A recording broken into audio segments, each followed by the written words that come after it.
Hello, everybody, and welcome back to another edition of A Handful of Hope. I am so happy and grateful to have Bachi Nyangar with us here today, who was born and raised in Mongolia in a musician family. He went to college in Chicago, Illinois for humanity and worked as a DJ producer for the hip hop and electronic scene in New York City. In 2012, he had come back to Mongolia to assist his brother's shaman call. He spent a decade studying spirituality and shamanism from traditional Mongolian shamans. He believes in the importance of having good understanding about spirituality could help everyone. It's worth learning how to deal with Mother Nature and how to combat against natural disasters. Otherwise, it leaves humanity at risk. Bachi, welcome and thank you so very much for being here. Thank you for having me, Jess. Yeah, and Bachi, I appreciate we've been corresponding back and forth over email now for about 6 weeks trying to get this on the calendar. And I have to ask, what a fascinating journey to grow up in Mongolia, musician family, then go to Chicago, end up as a DJ for the hip hop scene, and then come back to Mongolia to help in your brother's shamanic call. Tell us just a little bit about that journey. How do you go from Mongolia to Chicago for school and then back full circle? Yeah, it is very interesting. You know, I was gonna do like anything with the music and my brother. I have like two brothers and three sisters. So my second brother was I worked for the Ringling Brothers for a long time, and so I went to we decided to go to school in London and then go to U.S. So he lived in Chicago. That's what I started. That's when I went there for community college. So in the college, I got friended with many people. A lot of them were very musical. So that's how I get into the music. And there was like a very accidentally, one guy's like, oh, he's good, very good friend of mine, Carlo Brazil, and he asked me like, we talk like, oh, I do like I play keyboards. I went, grew up in musicians, and then he said, well, we need a keyboard player, and can you come and say, yeah, sure, I'm happy to. But that was a reggae band, and like I never listened to this music, and I don't know anything about it. He said, no, you just go and jam it, It's like, do you have a note? At least you have a note, so I can. They said, no, it's you don't need it. You just have fun and do. So that's how I get exposed. That was like 1990 to 94, like very beginning of the beginning the grassroots of the hip hop movement, and that was very. It's a fascinating that music, and nothing like it because back in Mongolia we don't have anything like that. So that's how I get into hip hop and dance music. Then I start messing around like some beats and stuff. I learned a lot of, and start producing some acts, local acts. They are very talented. Then people said I got a lot of couple calls from New York hip hop. So they said, you have to come here, we can have a group. So I went to New York, and then I become like, exposed to nightclub scene, and, it's like, yeah. So 2012, I was like, also I'm a meetup junkie, I used to be, so, and many different interests, and also there's also shamanic community in New York too. I also part of that too. But I learned, my mother called me, and she said, your brother has been called, and we have to take his call. So we need your assistance. So 2012, I had to come back to Mongolia. I,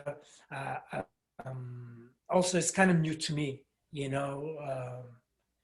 so ever since I doing a lot of I learned from them, they teach, and it's just anything like it. So, Bachi, you have a book, and I've read it through completely once and glanced through it a couple times now, and it's called Spiritual Thinking: Introduction to Spirituality and Mongolian Shamanism. And there was a few things in there that I found absolutely fascinating, and I thought one that we might touch on is just the correlation to thoughts and energy, specifically positive and negative thoughts, and how those energies affect who we are. And I think this is something that I talk with my clients on a regular basis from a psychological standpoint. And I'm curious to hear the spirituality perspective of just how are our thoughts and the actions we take energy, and how does that energy then positively or negatively affect our lives? Yes, a very important point. I wasn't thinking about the right book, but I was, I do here like a tour guide, and we do like a small tour operating business, and we also the people come from all over the world, want to meet with the shamans. So I introduced them, and as I found out many points. Everyone in the world has the same problem, not just me, not just Mongolian, same problem. So that then I decided it's the best way to. So I decided to write a book. So explain this is how it works. So this is reach out more people, not just because since last year's 2020, people have usually they come here, I show them, and we can have a real experience. But this time I need to reach out because there's I think we're going to go to deeper and deeper, world facing is going to deeper and deeper problem if we don't keep ignoring this is a signal. As pertaining to the energy, people don't realize we surrounded by the spirits, and they just all listening to, all ready to go. So they kind of if you can use this, how do you say? Use it's your action is their food. So basically, they don't just exist. It's not like just they need the energy themselves too. So the good energy has the good energy. So they going after, they thriving on the good energy. They can give you back. Bad energy also. They have to survive survive for bad energy. So they're seeking for bad energies.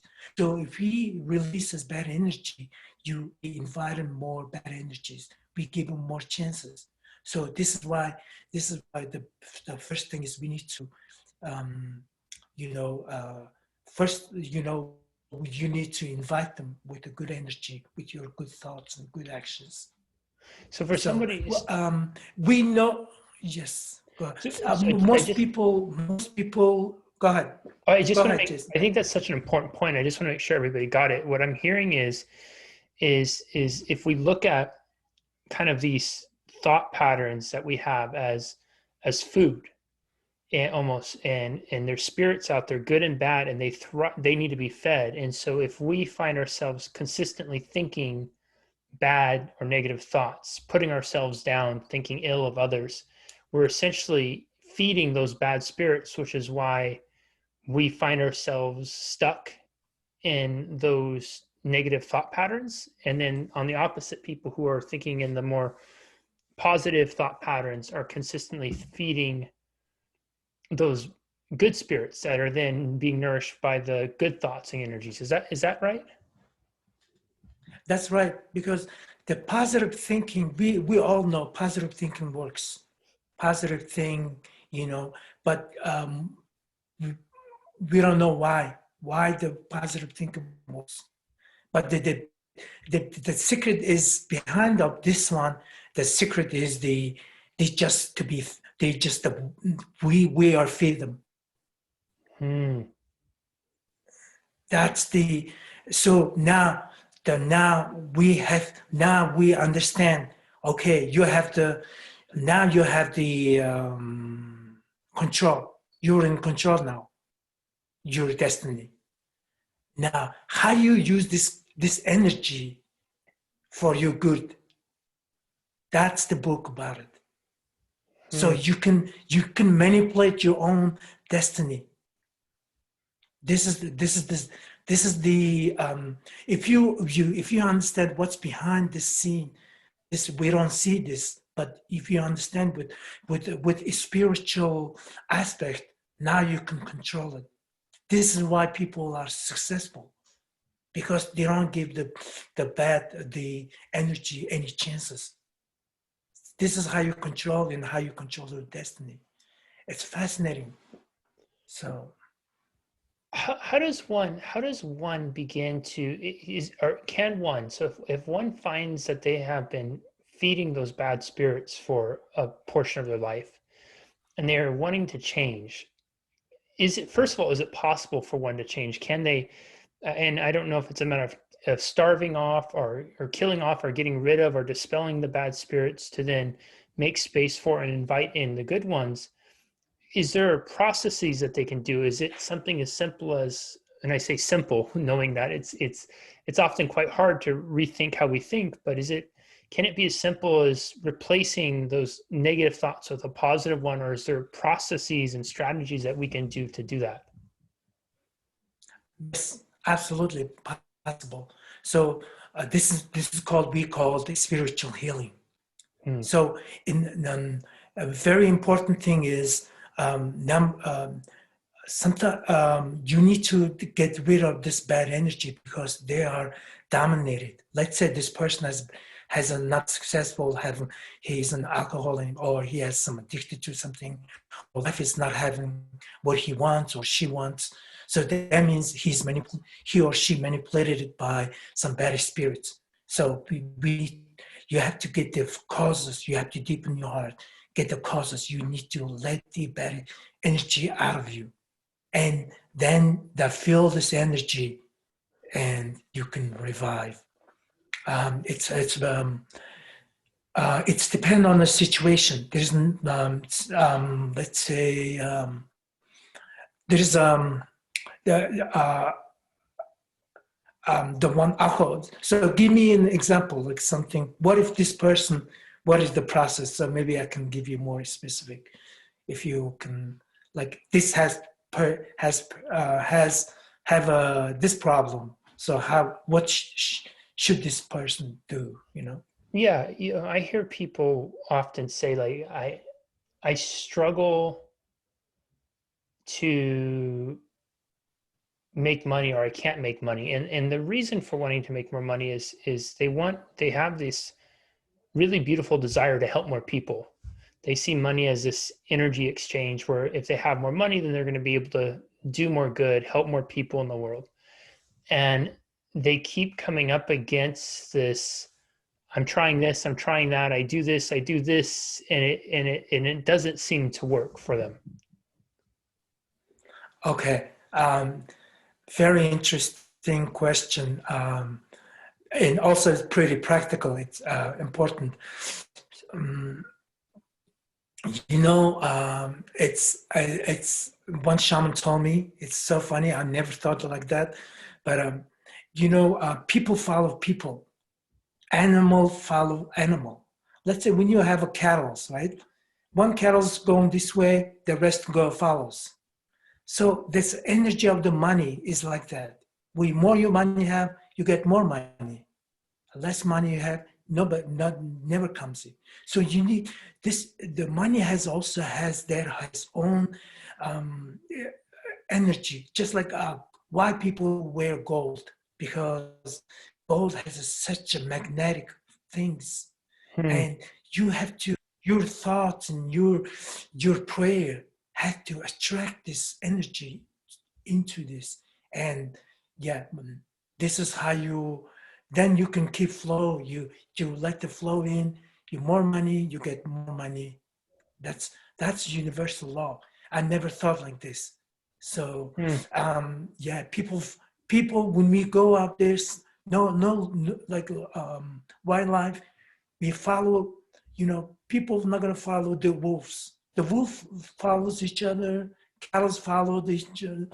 So is the money. So you need to get one money, and on the book will show you this, how you call yourself, how do you deal with the nature, with other spirits, and they will help you. You can employ them at it's zero cost.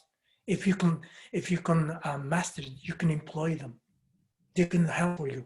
If people have, let's say, people have want to see like foretelling, something like that. Also, there's another spirit also help you to get you the message. They basically work for you. That's so fascinating. Bachi, can you talk to us about the difference between soul and spirit? Because for me, as I was reading your book, it occurred to me that some of the ways you referred to spirit in some ways seems how in Western culture we sometimes refer to soul. But there's a really distinctly beautiful way that I think you made that designation between soul and spirit and spirits and what they are. So maybe you can kind of clarify that for our audience, and then right after that, maybe talk to us about the life cycles of spirits, because I find that absolutely fascinating. Okay, great. Um, is what we have a one person. We think, think that basically the science taught us is one conscious. The brain is the operator and heart, but actually we are made of we combination of our five spirits. So, which means first the spirit it's already made in Jupiter on the other galaxy, one of the galaxy, like one of the planets in galaxy Jupiter or so. Our ancestors and ancestors is there to the one that have to create their next generation. So the one then goes to the last one is the Mercury, which is we call not the Mercury. The other one is the baby spirits. We call it Angela. In angelic means baby spirits. So they're waiting for to come down to the earth and waiting for mother and father. So when it's time, they interact. The first spirits coming in, and that's the we call the life spirits. Then you have the second one is the blood spirits and bone spirits, and then last one is that's the person who they are after the born. The main one, when the baby in the mother's thumb never bomb and never cry. When they come out, they cry. That means that's the soul. Soul is the one in the heart. So these spirits will move around. That's why people in the old Sanskrit tradition they say like chakra and stuff. I think they're pretty good at doing like follow this, but that's how the spirit and soul they move around. So you help them to flow well, so you can have a much better health issue. So yeah, and spirit, soul. They in English have a different words, which is a bit. But people don't distinguish. Like, what is the soul? What is the mind? Mind is also mind is the brain, brain and heart in the triangle. So the mind, soul, it's all together. That's how they made the human. Only time sometimes people get like not lucky, feel eats a blood. People go on alcohol, usually blood spirits has had some disruption. some what broken, like a little bit broken on the blood spirit. So you do the healing, then people, like, they, uh, so they can no longer the addiction, they're going addicted. So this is the healing. Basically spiritual healing is basically work with the five spirits to align well. Each time they have to align. So yeah, um, it's we talk about the spirits. We this is one life, like 50, like or 60-year one life. Now people live longer, 90-year old, but this is the spirit. Then we dies, the spirits that live in go, they go to the next cycle, then go into the trial. After the trial they go, trial means like a judgment day. Then Mother Earth will judge, you know, okay, you did this, you ought to go come back as a human, or you want to go to next level. So then you say, okay, I want to come back to my family. I want to come back as a human, because judge said, well, you did it so, you did this, so you go back and human again. So you can have this. A lot of times, many, I was also, why some people are so religious. I think a lot of times people become religious because they judge, they send them back. Now you need to do better this time, and become people. Now they have, because in the energy, the spirit has take the energy in, they leave the body and take the energy. Why, like why baby, when first time born, any baby is a little infant, they offspring, and they cry, and they eat to survive. Nobody who taught them, because this is they they already have we call the gene, right? This now the all the information they put it into the gene, and the gene, soul, mind, spirit, the five different, they all become human. So they goes uh, elevate the the goal of this life for us as a human. We elevate our spirit, elevate. This is why next generation, the spirit has information, and next next generation always smarter. We are smarter than the previous ones. I mean, there are many the Genesis people, again, very smart people, but in general, when you watch the old, like 1930s and 40s movie compared to today's, a little more advanced, our thought, thinking, we more advanced. So it's gonna go like elevate. So this is create the cycle and cycle. And the last cycle will become this, we call it enlightenment. This is called Holy Spirit. Yeah. Is there something, what can people do, or is there one thing that people should do on a regular basis to, and correct me what is the proper way of saying this, but to improve their spirituality, to improve their relation with the various spirits that exist in their life? Very simple. Three things I would do. I would suggest anybody. Number one, you have to,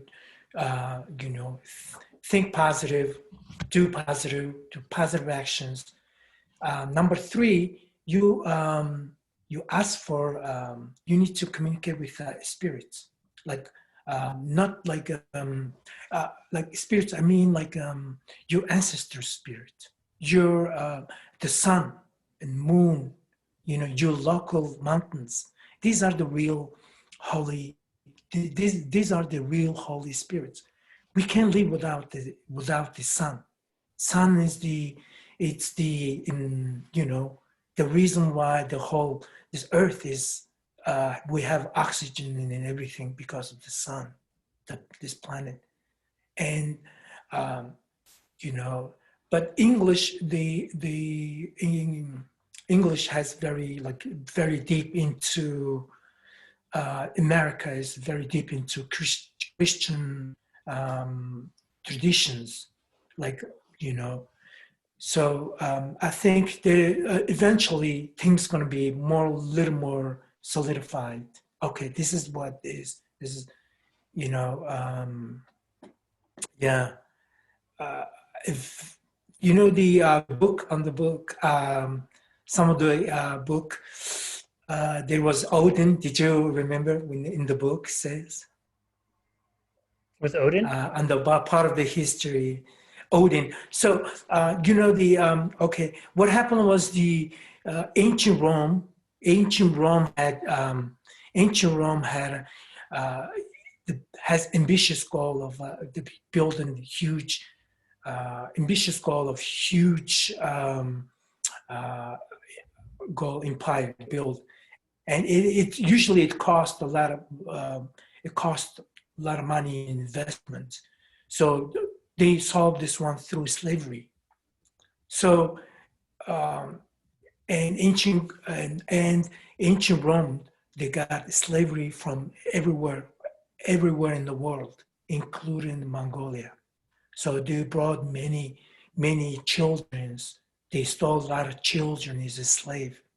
And because the Mongolian children because we are nomads, we can leave, we can sleep anywhere, we can eat anything, we have high endurance. So slave, they like it because they last 20 years, 30 years. They don't commit suicide and they don't get, so they can just, very green. So the high number of many kids in Mongolia being stolen from the Romans because they want to build anywhere in the huge pyramids in Egypt and Roman Empire, all slavery, built on slavery, unfortunately. And Mongolians, Mongolian family lost their kids. What they do? I want to find my kids because this is why that's the life worth. And so the whole tribe, they want in quest of they just find the kids to wherever they need to go. So they already reached to Europe in Romans. And in third, second generation, that's why Mongols become they become big fighters because they're not interested in gold or any. They don't want to run. They never run. They just find the kids first, and that's how Mongolian army started again. Because it's no matter how much I have a family and kids. They give me high. Nobody wants to go somewhere. Nothing. Just this stuff. You got to end up nothing anyway. But if you want to for the kids, they dedicate the whole life. This is why the first Mongolian kind of like movement to Europe. So one of the then second kids they brought also each migrants brought their own cultures and stuff. So one of the grandchildren of these is Dylan was the Odin. He was a shaman, and he was a father of the Germanic paganism. Odin is Mongolian name is Ot. So he did the drums. He shaman. He brought back. He used a certain flag. He has his own castle. He had the two crows, black crows, and two wolves. And he's the one. He built a German paganism and also German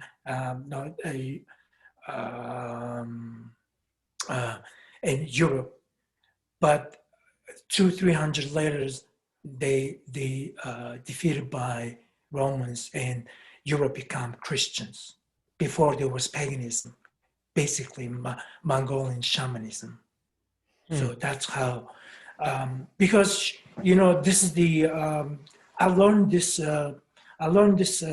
story. It's different from the book, because the book is written by who has their own, whoever run the what do you call it, society. They want, they have use this as a tool. But the shamans, they come, they're 900-year-old, 700 years old soul. They come and we talk to them. They tell they told us what's really happened in the history. So this is the beginning of the Christianity after the defeat to Romans. So now I see in the US and Europe, the shamanism are coming back, paganism coming back. So this is why, the book is just the beginning of the introduction. I'm sure there's many people going very deep and deep. So I just happy to put in, so people can have a better direction where to get the source of the real source. They can, Yeah. So yeah. Bachi, we only have about 1 minute left, and I wanted you to mention about some of the work with the natural disasters and fires you've done around the world. Yes, I did. First thing we did for COVID, that was in last summer in the US. It's average about, daily average was 65,000. So we did the with SSP, shamanic organization in US, based in US.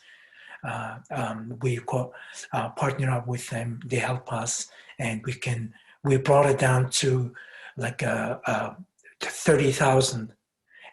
But because of the election year, it's very hard to put whole society together, because people in the election year, people get divided even more and more. This year there was even more.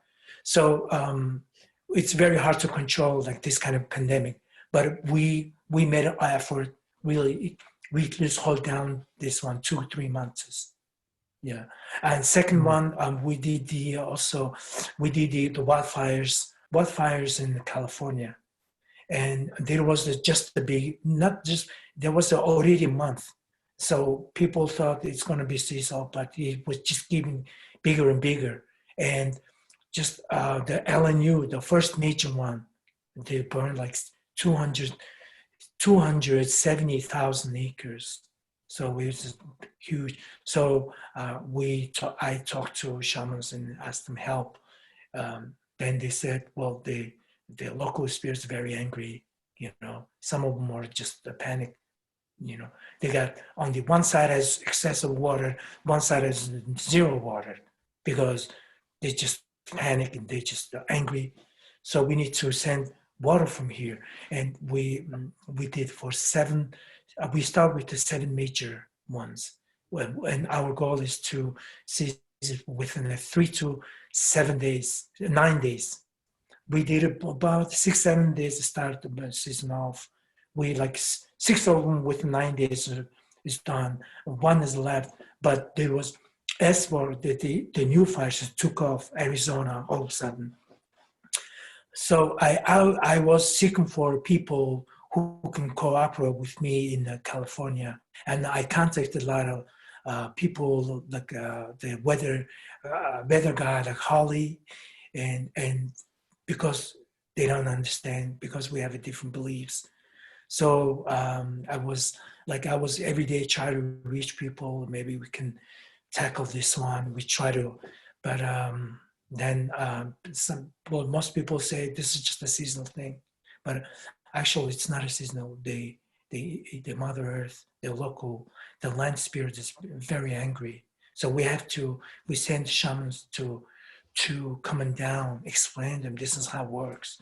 Some of them so hopefully we can I can help able to find someone, next year we start from now. So talk to these spirits coming down, do certain work.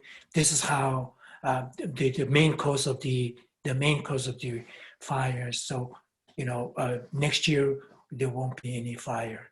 So that's my last thoughts. That's awesome. Everybody, boy, this is going to be one you're going to rewatch and re-listen. Bachi took us on a fascinating journey of Mongolian shamanism and spirituality, starting as a college kid in Chicago, then a hip hop DJ in New York, back to his homeland of Mongolia and helping support his brother's shamanic quest. He talked about how our thoughts and our emotions influence. I love the distinction of we have these different spirits, and the words that we use, the thoughts that we think, we're feeding them. So if you're a habit of thinking a lot of negative thoughts, you're going to be essentially feeding a lot of negative spirits. If you're in the habit of thinking really good thoughts, you're going to be in the habit of thinking really good spirits. And I love the example he used of talking about how a cow that's out grazing in the field, it will start to move one way and the other animals will follow it. A wolf will go one way, the other wolves will follow it. And so where it's money for us or something else, if we start to go in the path of that, then the others will follow as well too. And I think that's just it's such a metaphor that we can all use to understand and look at in our lives and businesses and our relationships why things that we want may not be showing up. And maybe because we're not following the herd, we're going the opposite direction that we really should. I love the examples of talking about birth and the cycles and how we have the distinction between the spirit and the spirits that are around us and the soul of what's in our heart, and how the spirit is constantly evolving, and that there's these entities of spirits. And you really should read Bachi's book, because he goes in such greater depth than we could even begin to today about the various spirits and their makeup and their origins, and how they're showing up in our physical spiritual existence, whether it's the wildfires we've witnessed, or maybe it's some of the disunity we're experiencing societally, or it could even be physical pains that we're dealing with personally. All those can be benchmarks of spirits showing up, that we've done something or we need to do something to help evolve that process of it. Bachi, I feel like we barely began to scratch the surface of what we could cover today, and I'm so grateful you made the time to share your wisdom with us, and I look forward to speaking again. We'll be sure to give everybody the links that you shared, and thank you so much for being here. We appreciate you. Thank you very much. Absolutely. Nice talking to you too. We'll see you next time, everybody, on another edition of A Handful of Hope. Bye-bye.